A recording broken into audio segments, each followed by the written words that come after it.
Shalom Bapak Ibu, Saudara-saudari Jemaat GPIB Trinitas yang dikasihi Tuhan Yesus. Kita akan memulai ibadah kita pada malam hari ini. Presbiter bertugas mengucapkan selamat beribadah di hari Rabu ini. Kiranya ibadah yang kita lakukan saat ini berkenan di hadapan Tuhan dan kita diberkatinya. Pemberita firman pada ibadah ini adalah Pendeta Teddy CHS Masinambo STH. Mari jemaat kita berdiri untuk menghadap Tuhan dan menyembahnya serta memuliakan namanya karena kasih-Nya setia besar atas kita. Jemaat menyanyi dari Gita Bakti 298 bait 1 dan 2, waktu doa yang kudus.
Jemaat Tuhan, marilah kita berdoa.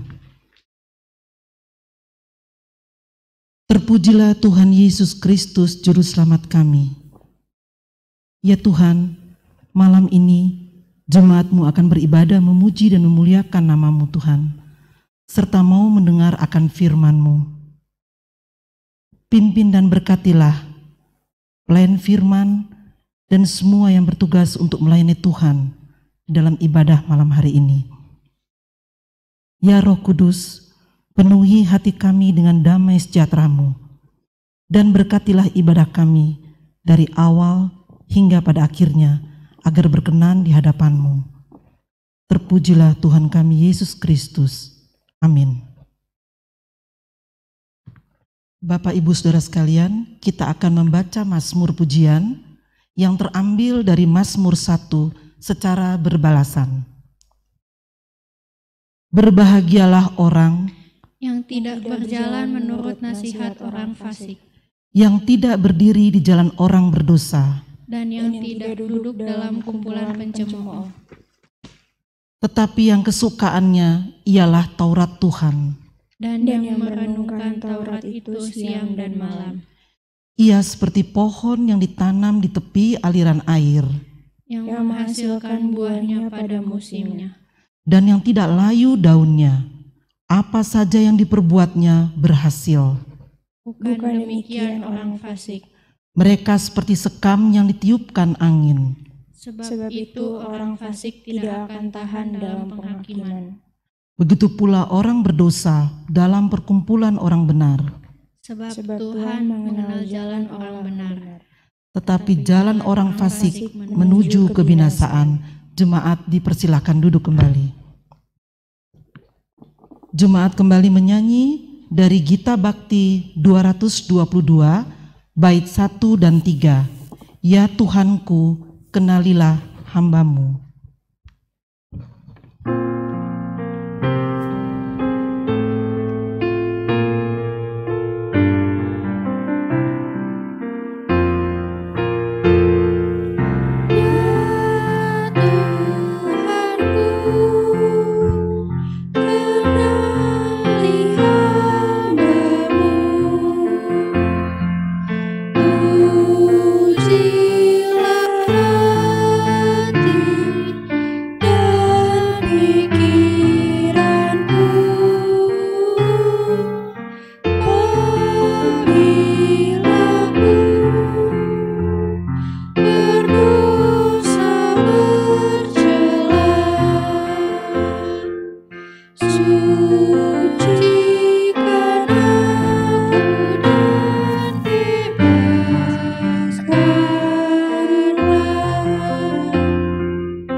Kita akan mendengarkan kesaksian pujian oleh Bapak Sam Timisela dengan judul Allah Peduli.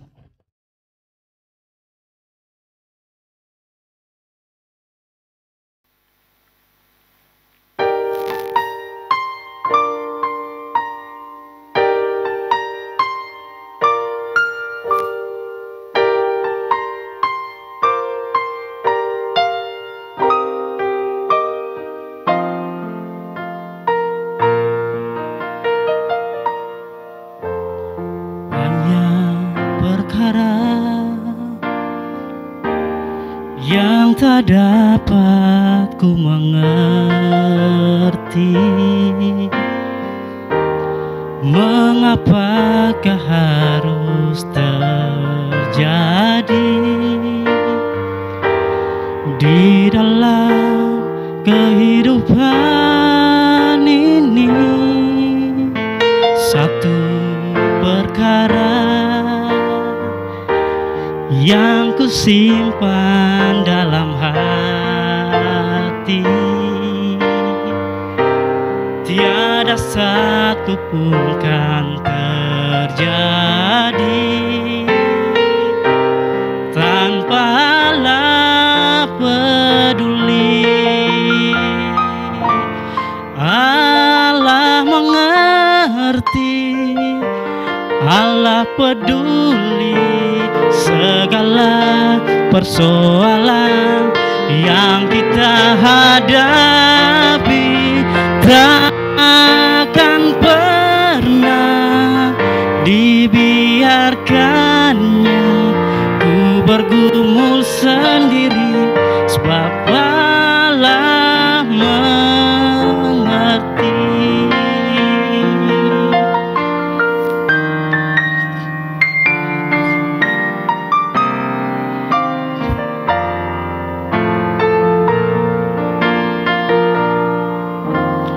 Satu perkara yang ku simpan dalam hati, tiada satu pun kan terjadi tanpa Allah peduli. Oh, Allah mengerti, Allah Allah peduli segala persoalan yang kita hadapi, takkan pernah dibiarkannya ku bergumul sendiri, sebab Allah mengerti. Allah mengerti, Allah peduli segala persoalan yang kita hadapi, takkan pernah dibiarkannya ku bergumul sendiri, sebab Allah mengerti.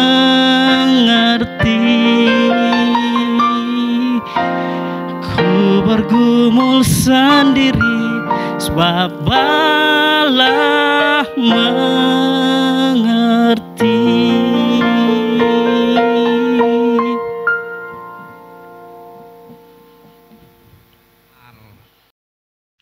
Kita bersatu dalam doa. Kami datang kepadamu Tuhan Yesus, memohon pertolongan-Mu dalam Roh Kudus untuk memampukan kami mengerti firman-Mu yang akan kami baca dan kami dengarkan dalam pewartaan sabda. Dengan Roh Kudus-Mu yang bekerja, kami juga dimampukan untuk melaksanakan firman-Mu. Bersabdalah, kami telah siap untuk mendengar. Amin. Jemaat Tuhan, saya undang berdiri untuk mendengar firman Tuhan yang dibacakan dari Alkitab, dari Injil Matius, pasal 9 ayat 9 hingga 13. Matius 9 ayat 9 hingga 13.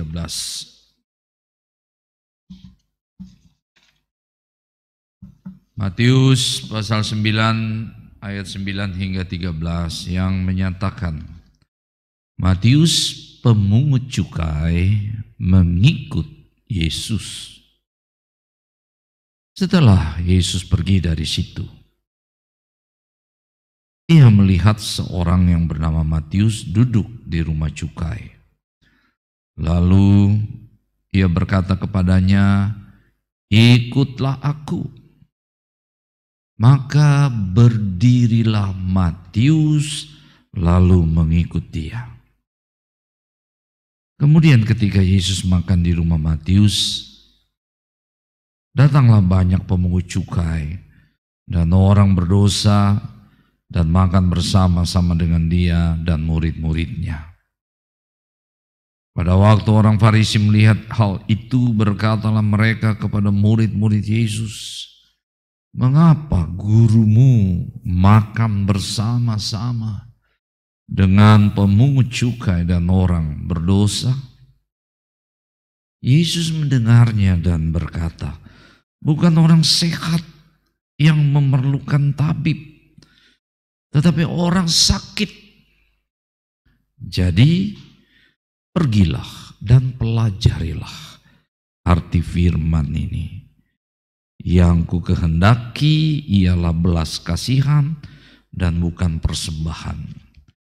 Karena aku datang bukan untuk memanggil orang benar, melainkan orang berdosa."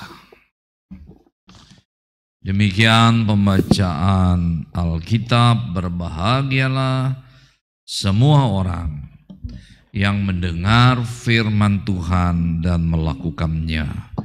Terpujilah Tuhan Yesus. Maranatha.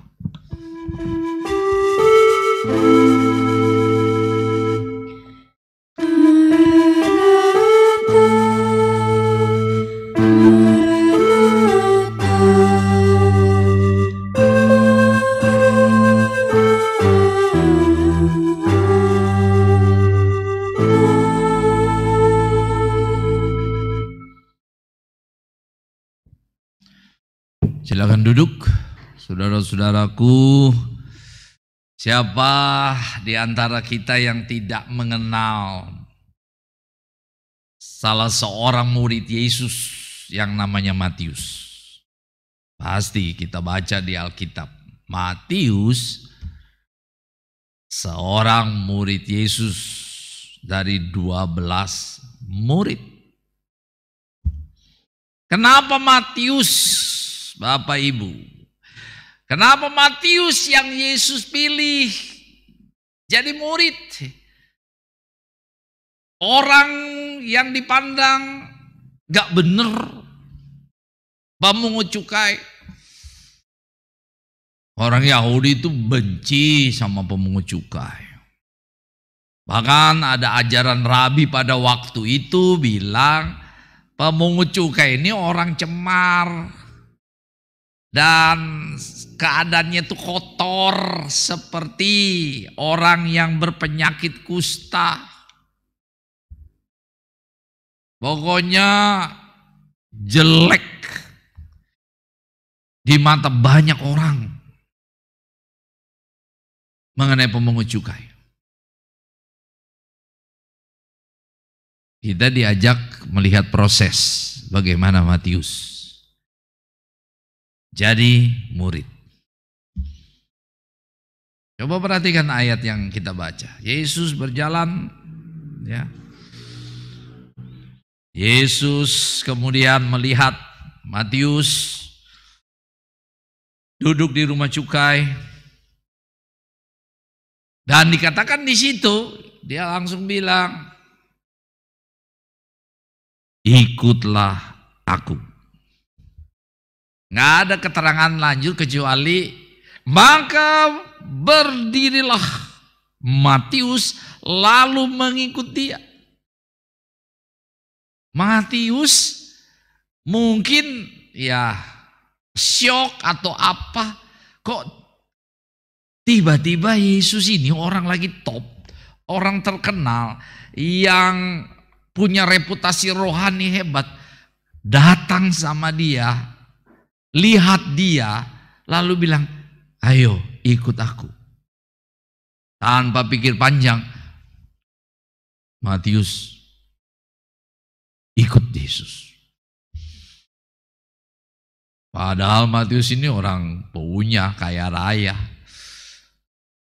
Nah, kekayaannya ini yang dianggap ya, memeras banyak orang. Jadi Bapak Ibu, ya, kalau kita mau bertanya kenapa sih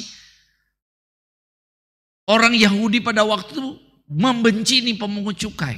Nah, ada beberapa kemungkinan ya menurut para ahli. Pertama, Bapak Ibu ya, mengapa pemungut cukai dibenci? Pertama karena banyak dari mereka sangat senang mengambil untung sehingga memungut pajak lebih dari yang seharusnya.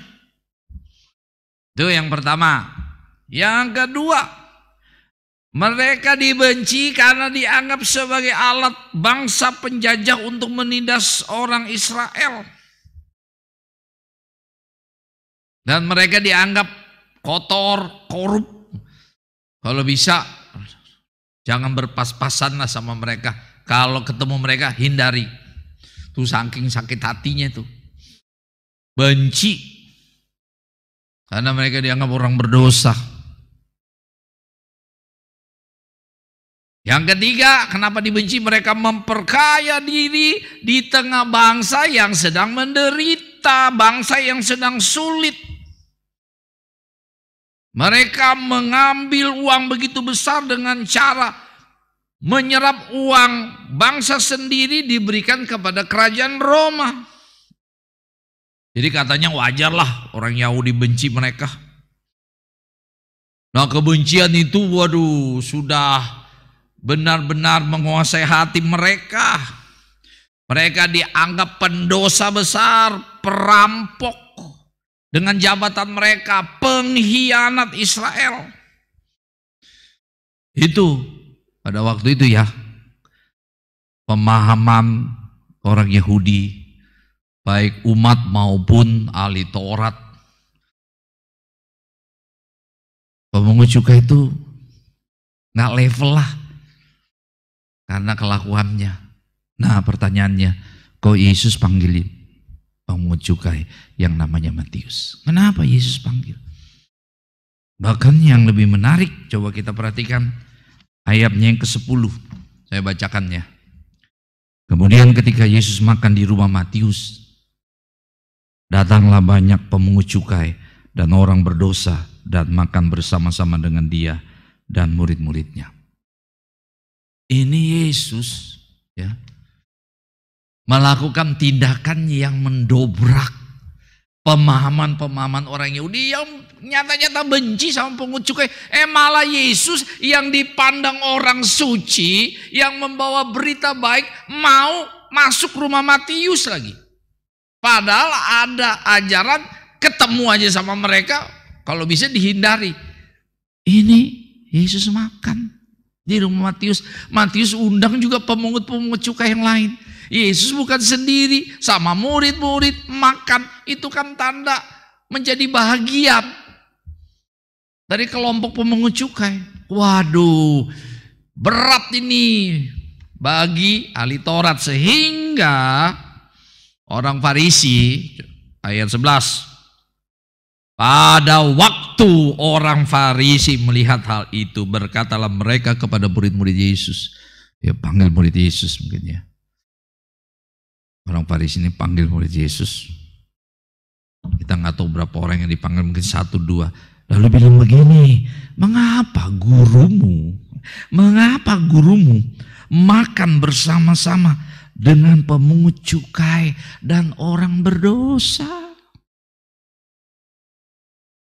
Pertanyaan ini ya di latar belakangnya yang tadi itu, Yesus itu nggak layak bercakap-cakap sama orang cemar, orang berdosa, Matius and the gang yang bikin sengsara rakyat.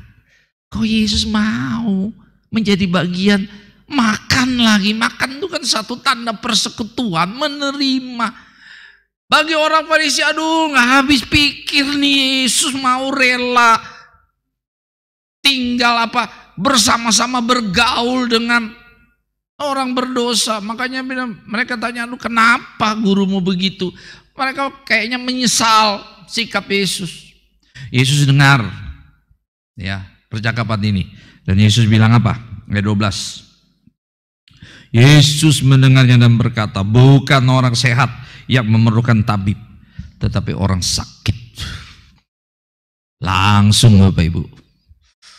Jadi digambarkan ya, dosa itu seperti orang yang sedang sakit. Nah, orang sakit kan perlu tabib. Perlu orang yang mampu mengobati.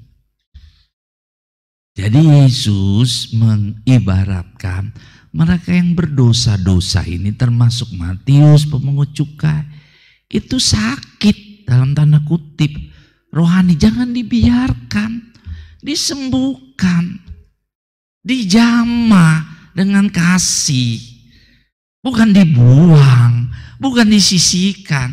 Sama seorang tabib, tatkala ada orang sakit datang, dia obati. Lalu Yesus kasih ayat dari Hosea. Wah, ini keras nih ayat ini ya. Itu Hosea 6 ayat 6 ya. Kutipannya dipakai oleh Yesus dalam ayat 13. Jadi pergilah dan pelajari arti firman ini. Nah, disuruh nih orang Farisi, pergi saja belajar nih firman ini, cari tahu artinya. Yesus kutip Hosea 6 ayat 6. Apa bunyinya saudara? Yang ku kehendaki ialah belas kasihan dan bukan persembahan. Karena aku datang bukan untuk memanggil orang benar, melainkan orang berdosa. Yesus mau memberikan pemahaman kepada orang Farisi. Nggak bisa caramu begitu. Engkau menganggap diri bahagian orang benar eksklusif karena sudah benar tahu Alkitab, nggak mau berelasi dengan orang-orang yang berdosa. menyingkirkan mereka, ya, mengasingkan mereka. Mana belas kasihanmu? Makanya dipakai Hosea, yang aku mau tuh belas kasihan pada orang susah, orang berdosa, bukan persembahan yang dahsyat-dahsyat. Datang dengan persembahan yang hebat kepada Tuhan, tetapi hati tidak punya belas kasihan terhadap orang yang susah, orang yang berdosa, orang yang cemar. Tuhan tidak suka. Dan di akhir ayat ini dikatakan, karena aku datang bukan untuk memanggil orang benar, melainkan orang berdosa. Ya, Yesus mau menjelaskan sikapnya. Mengapa dia mau datang sama Matius yang dianggap cemar, berdosa, tidak berharga, cuma menyusahkan. Kenapa Yesus mau datang? Bahkan panggil Matius, ikut dia. Yesus mau katakan ini, aku datang buat orang berdosa. Buat orang yang dianggap cemar, celah. Nah, di sini Bapak Ibu, di Minggu Advent ini, ya, di tengah kondisi kita yang memang sedang dalam pemulihan, sedang banyak berkecamuk ya di dalam pikiran dan hati. Aduh, bulan Desember sudah datang, biasanya Pak Pendeta, kita sudah rancang begini, sudah rancang begitu, sudah siap-siap di rumah mau bikin pohon Natal, tapi aduh sekarang mau bikin pohon Natal, merias rumah, enggak ada juga yang datang. Bapak Ibu, jangan harap manusia yang datang. Mungkin di Natal ini masih ada COVID, enggak ada yang datang, tapi Yesus tetap datang loh. Yesus lihat tuh, spirit kita menghias rumah, bukan hiasan yang mewah, tetapi kegembiraan, suasana bahwa di tengah COVID ini kami tetap mau melihat Yesus.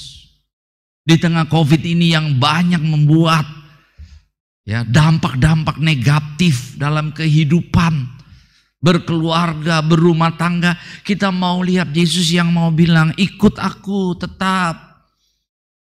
Mungkin terjadi pergumulan luar biasa karena dosa yang bisa disebabkan oleh COVID. Ya, situasi gak punya apa-apa, situasi dalam keadaan berat bisa membuat kita malah berdosa. Tapi bagi Tuhan, orang yang berdosa, dia mau pegang, mari ikut aku. Nah, kita mau merenungkan apa? Intinya kita mau merenungkan meneladani Yesus. Nah, apa yang kita mau teladani? Bapak Ibu, coba kita renungkan ya. Yang pertama kita mau renungkan bahwa Tuhan Yesus memanggil orang berdosa untuk ikut Dia. Tuhan Yesus panggil orang berdosa untuk ikut Dia. Kalau Bapak, Ibu, dan saya merasa berdosa, dengar panggilan Tuhan. Mari ikut aku. Yesus tidak bilang, nyah engkau daripada aku. Nah, ini kan satu berita pesan bahwa seberdosa-dosanya Bapak, Ibu, dan saya, kasih Yesus lebih besar sehingga dia bilang, ayo ikut aku. Tentu dalam mengikut itu kan ada proses. Matius kan ada proses sehingga menjadi murid Yesus. Tapi yang mau ya kita hayati, jangan kita buang orang berdosa. Jangan seolah orang berdosa itu sudah tidak ada harganya. Bagi Yesus tetap punya harga, makanya dia panggil. Karena dia sanggup menyatakan kasihnya, sanggup membaharui, sanggup mengubah. Gereja harus begitu, terbuka pada orang berdosa. Gereja harus memberitakan pengampunan. Jangan penghakiman. Yesus tidak menghakimi Matius. Wah, kamu udah bikin susah. Ya. Kamu udah bikin kacau, banyak orang benci pada kamu. Yesus tidak mengawali dengan begitu. Yesus cuma bilang, ikut aku. Nah, tatkala dia ikut berkenalan dengan Yesus, berproses, nah disitulah terjadi ya hal-hal yang bisa membawa dia melihat Yesus. Jadi Bapak Ibu, mari kita teladani ya sikap Yesus yang mau menerima orang berdosa. Karena buat kita juga nih, Bapak Ibu dan saya pasti punya dosa, punya masa lalu. Tapi lihat sampai sekarang tatkala kita menyambut panggilan Yesus, Tuhan berproses, Tuhan jaga, Tuhan pelihara kita. Jadi sekali lagi buat gereja Tuhan, kita harus menggemakan ya kasih Kristus yang mau mengajak orang berdosa. Ayo ikut. Jangan kita ikut dunia, kita ikut cara Yesus. Pola dalam kita bergereja harus pakai pola Kristus. Jangan pakai pola sendiri. Dia udah enggak beres Pak Pendeta, enggak usah dipakai. Buang aja dia. Dari sononya begitu, enggak bisa berubah. Waduh, pola Yesus ya. Dosa semerah kermisi pun bisa ya putih seperti salju. Tuhan bisa ubah Bapak Ibu. Jadi renungan pertama, Yesus memanggil orang berdosa. Apapun dosa kita, kalau Yesus panggil, ikut aku. Jangan keraskan hati. Di minggu Advent ini, minggu pertobatan. Ya, juga minggu pertama ini, minggu pertobatan. Ayo jangan keraskan hatimu. Mungkin ada duri-duri yang menusuk kehidupanmu pada saat ini akibat dosa. Sambut panggilan Yesus, ikut dia, biar Tuhan mau menyatakan bagaimana Dia akan memperlakukan kita dengan kasih. Pertama itu. Yang kedua,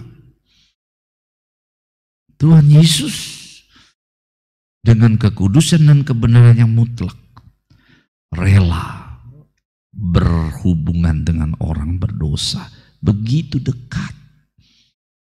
Bahkan makan bersama-sama dengan Matius. Jadi walaupun kita nih orang yang sudah dibenarkan, hidup kudus, hidup benar, bukan berarti kita menutup relasi dengan orang yang hidupnya tidak benar. Ya. Kita tetap bisa membuka diri bagi mereka yang berdosa, yang hidup tidak suci, yang hidup cemar, ya. Tapi kita tidak ikut gaya mereka. Justru kita Tuhan hadirkan untuk mentransformasi mereka dengan cara Tuhan. Tapi kita nggak boleh menutup, ya. Menutup hati kita, mengutuk diri kita. Orang Farisi, ahli Taurat, mereka sangat menghindari nih ketemu sama pemungut cukai. Mereka sangat menjaga, tidak mau dia bersekutu, dianggap bersekutu dengan orang-orang berdosa. Mereka ya menafsirkan tuh Mazmur 1 ayat 1 dengan cara salah, kan begitu. Tidak ada dalam kumpulan orang fasik.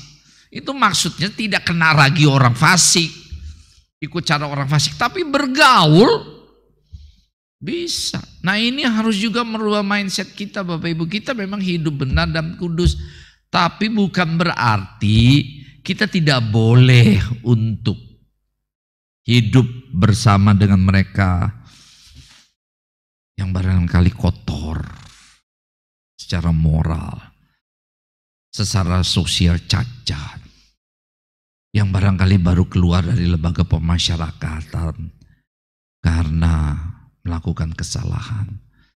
Nah boleh kita tutup pintu relasi dengan mereka. Dunia ini banyak orang-orang begini. Nah, kita tidak bisa memboikotnya dengan membentuk diri eksklusif. Nggak boleh kita dengan mereka. Kita memang, lihat, kita ada dalam dunia, tapi kita tidak boleh ikut cara dunia. Bapak Ibu kan nggak bisa hidup sendiri di hutan. Di mana kita hidup ada orang yang hidupnya barangkali jauh dari Tuhan. Tapi ada di sekitar kita. Nah, Tuhan mau kita hadir di situ. Jadi barangkali saat ini Bapak Ibu sudah begitu benci dengan mereka yang bersalah dan berdosa. Menutup diri, membuang mereka. Mungkin di rumah tangga ada bapak orang tua yang membuang anaknya. Karena sudah berdosa. Sudah tidak mengikuti apa yang saya mau. Dikucilkan. Sudah 10 tahun gak pernah mengontak. Saya sudah tidak anggap dia anak. Aduh. Seberdosa-dosanya dia. Tuhan hadirkan dia bahagian dari hidup kita, Bapak Ibu. Ya, maafkan dia. Ajak dia ketemu tetap dengan Kristus. Tapi tidak boleh kita membenci. Kadang-kadang begitu. Nggak bisa kita membenci. Juga dalam gereja nggak bisa kita membenci orang yang bersalah, yang berdosa. Bukan berarti kita diam-diam saja menerima akan kesalahannya begitu saja. Ya kita menerima dalam pengertian dia orang yang tetap berharga di mata Tuhan. Dia berdosa. Ya, tapi Tuhan mampu ya menyatakan kasih-Nya melalui kita. Kita bawa dia untuk ikut Kristus, bukan ikut kita. Ikut Kristus. Jadi tolong, barangkali yang saat ini hatinya masih ditutup rasa benci pada mereka yang sedang menyakiti kita, yang sudah pernah menyakiti kita. Kita sedang benci kepada mereka yang berdosa. Ikut cara Yesus. Tetap membuka hubungan. Nah, yang ketiga, Bapak Ibu. Tuhan Yesus memposisikan dirinya sebagai tabib atau dokter dan memposisikan orang berdosa sebagai orang sakit. Ya. Lihat. Artinya orang berdosa ini nggak boleh dihakimi. Tapi dibantu. Diobati dengan kasih Kristus. Diobati dengan pengampunan. Itu menyembuhkan. Pengampunan Kristus menyembuhkan. Itu yang kita bawa. Bapak Ibu, jangan kita seperti hakim yang sudah dengan ketok palu. Tok! Kamu gak layak. Kamu saya buang. Kita panggil mereka. Kita dekati mereka supaya mereka diobati. Ada yang bertanya, pemerintah mereka tidak sadar-sadar kalau mereka sakit. Berdoa buat mereka.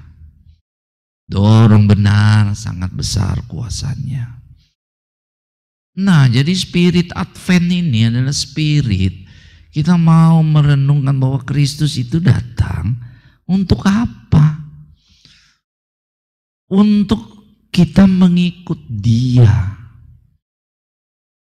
Kita yang berdosa ini, yang seharusnya menerima hukuman kekal, justru Tuhan mari.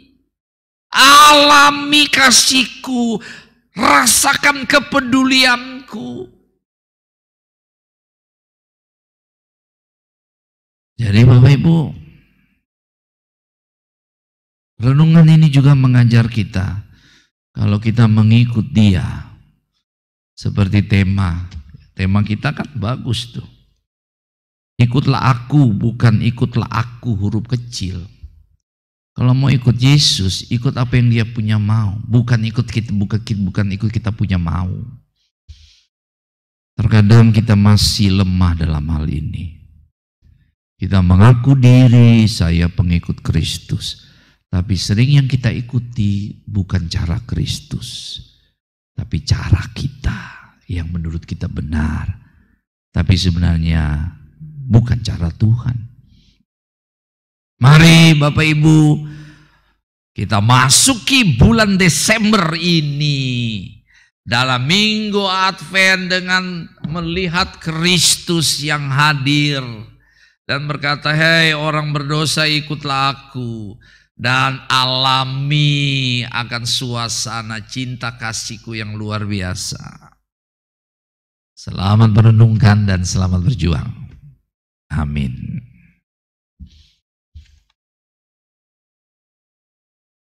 Kita bersaat teduh. Mari saudara-saudaraku, kita menyanyi bagai rusa rindukan air.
Saudara-saudaraku, mari kita berdoa dalam doa syafaat. Terima kasih Tuhan Yesus, kami boleh beribadah walaupun di rumah masing-masing. Kami boleh bernyanyi, berdoa, bahkan mendengarkan firman-Mu. Biarlah firman-Mu sungguh mencerahkan kami, sungguh memberikan kami pedoman dalam mengikut Kristus, meneladani Kristus, mempunyai sikap yang jelas kepada mereka-mereka yang berdosa, mereka-mereka yang dianggap cemar dan celah. Tuhan, tolong kami di minggu Advent ini benar-benar mengerti arti penantian, benar-benar mengalami kehadiran-Mu, supaya kami menemukan makna dari minggu Advent. Kami boleh mengevaluasi diri kami, dan kemudian kami mau menata supaya kami ikut cara Tuhan, bukan cara kami sendiri. Kami berdoa bagi pemerintah bangsa dan negara kami, Tuhan berkati. Tuhan tolong dalam mengatasi masalah bangsa yang sangat plural, sangat majemuk dengan peristiwa-peristiwa yang begitu banyak. Juga di tengah COVID-19 yang sedang berlangsung. Tuhan tolong supaya kami tetap utuh. Perbedaan-perbedaan ada tidak membuat kami tercabik-cabik. Tolong Tuhan, kalau masih ada tindakan kekerasan dari satu kelompok ke kelompok lain, Tuhan berkati pemerintah, abdi negara yang berusaha supaya hal itu tidak terjadi lagi. Kami mohon Tuhan, Engkau mau datang di tengah-tengah ketidakadilan, di tengah-tengah kekerasan yang terjadi di mana-mana. Kekerasan dalam lingkup kecil sampai lingkup yang besar. Taruhlah cinta kasih itu dalam hati kami. Kami berdoa bagi pemerintah juga di daerah Bogor ini, Tuhan jaga dan pelihara. Kami sebagai gerejamu dapat juga boleh hadir berpartisipasi dalam pembangunan di daerah Bogor. Kami serahkan pelayanan gereja-gereja di Indonesia, PGI, dan semua organisasi gereja untuk bersatu, menyatakan kasih-Mu.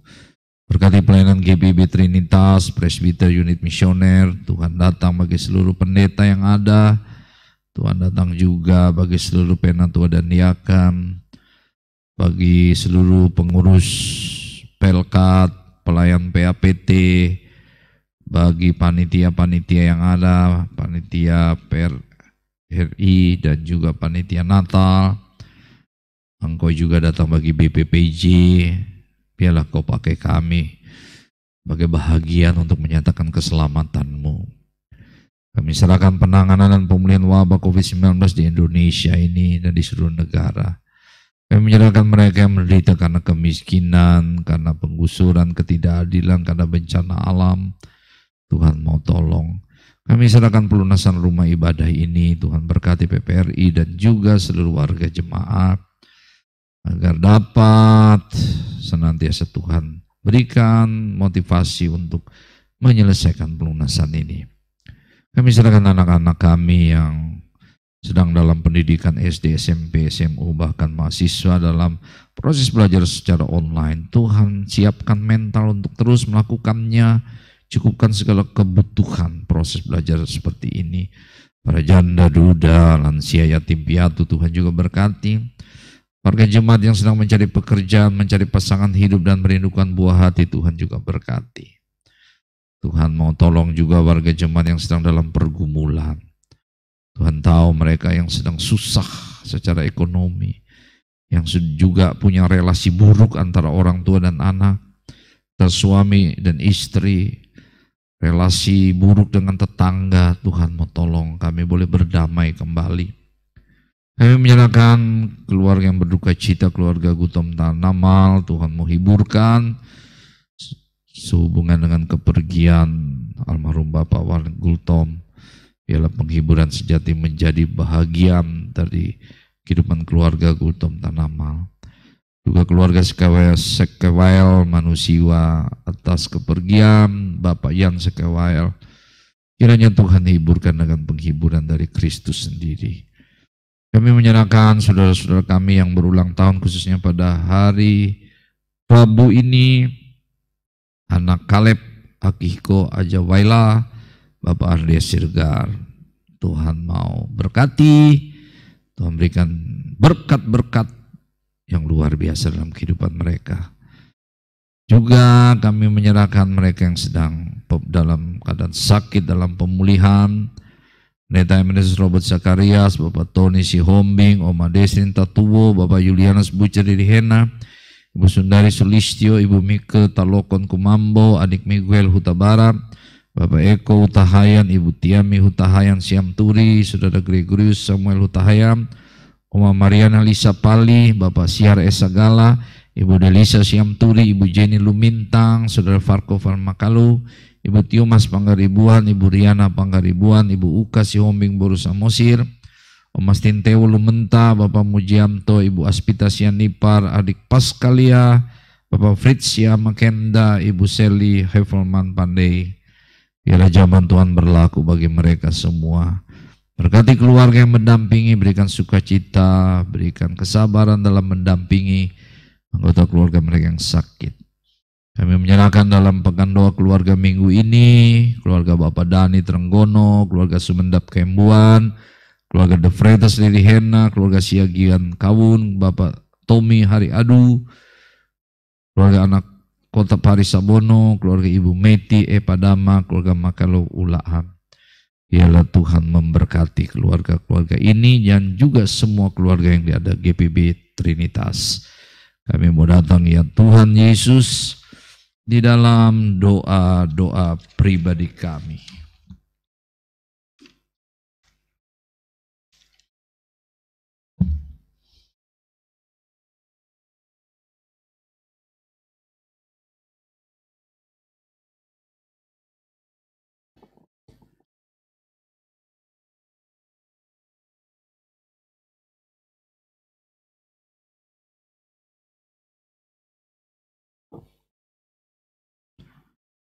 dalam nama Tuhan Yesus yang telah mengajar kami berdoa, Bapa kami yang di sorga, dikuduskanlah namamu, datanglah kerajaanmu, jadilah kehendakmu di bumi seperti di sorga. Berikanlah kami pada hari ini makanan kami yang secukupnya. Dan ampunilah kami akan kesalahan kami, seperti kami juga mengampuni orang yang bersalah kepada kami. Dan janganlah membawa kami ke dalam pencobaan, tetapi lepaskanlah kami daripada yang jahat.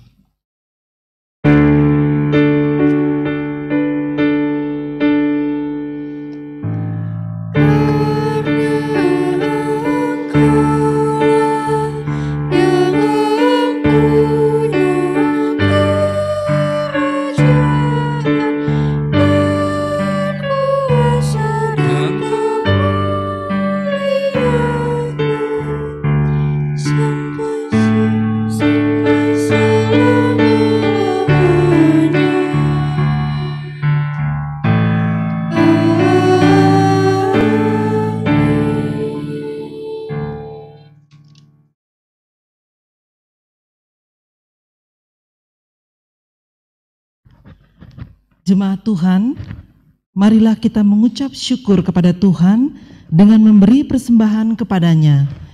Ingatlah firman Tuhan dalam Ulangan 16 ayat 16b sampai dengan 17 yang menyatakan, janganlah ia menghadap hadirat Tuhan dengan tangan hampa, tetapi masing-masing dengan sekedar persembahan, sesuai dengan berkat yang diberikan kepadamu oleh Tuhan Allahmu. Bapak, Ibu, Saudara-saudari dapat memberikan kolekte atau persembahan syukur, persepuluhan, dan pengadaan rumah ibadah melalui transfer atau dimasukkan dalam amplop dan dibawa ke gereja, kemudian dimasukkan dalam kotak persembahan yang sudah disiapkan di depan kantor sekretariat gereja pada hari kerja. Tuhan memberkati saudara dan persembahan saudara. Jemaat menyanyi dari Kidung Jemaat 302, bait 1 sampai 3, Kubri Persembahan.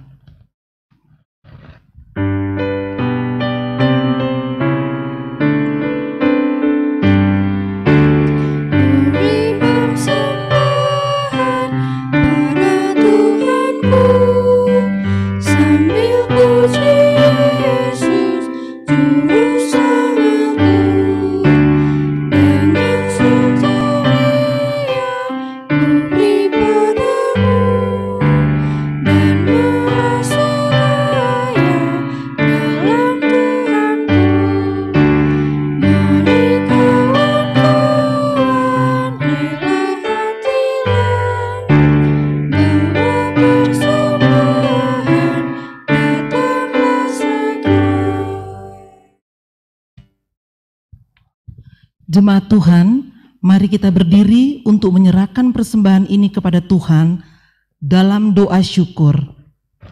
Kita berdoa. Kami mengucap syukur Tuhan atas kasih karunia Tuhan Yesus di dalam hidup kami. Kami bersyukur atas firman Tuhan yang boleh kami dengar pada malam ini. Dan biarlah kami boleh menjadi pelaku firman. Dan kami juga bersyukur karena Tuhan memberikan kami selalu kekuatan. Untuk itu Tuhan, berkatilah apa yang telah kami berikan lewat persembahan pada malam ini sebagai tanda syukur kami kepadamu. Juga berkatilah para majelis yang akan mengelolanya, sehingga persembahan ini menjadi berkat yang berguna bagi sesama. Terpujilah Tuhan Yesus Kristus. Kami sudah berdoa. Amin. Jemaat, dengan tetap berdiri, kita akan masuk dalam pengutusan. Pergilah dalam damai sejahtera Tuhan dan lakukan firman Tuhan yang telah saudara dengar. Kita menyanyi, Tuhan tolonglah bangunkan iman.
Saudaraku, angkatlah hati dan arahkan pikiranmu kepada Tuhan, serta terimalah berkat-Nya. Kasih karunia Tuhan Yesus Kristus, kasih Allah Bapa dan persekutuan Roh Kudus, kiranya menyertai kita semua dari sekarang sampai selama-lamanya.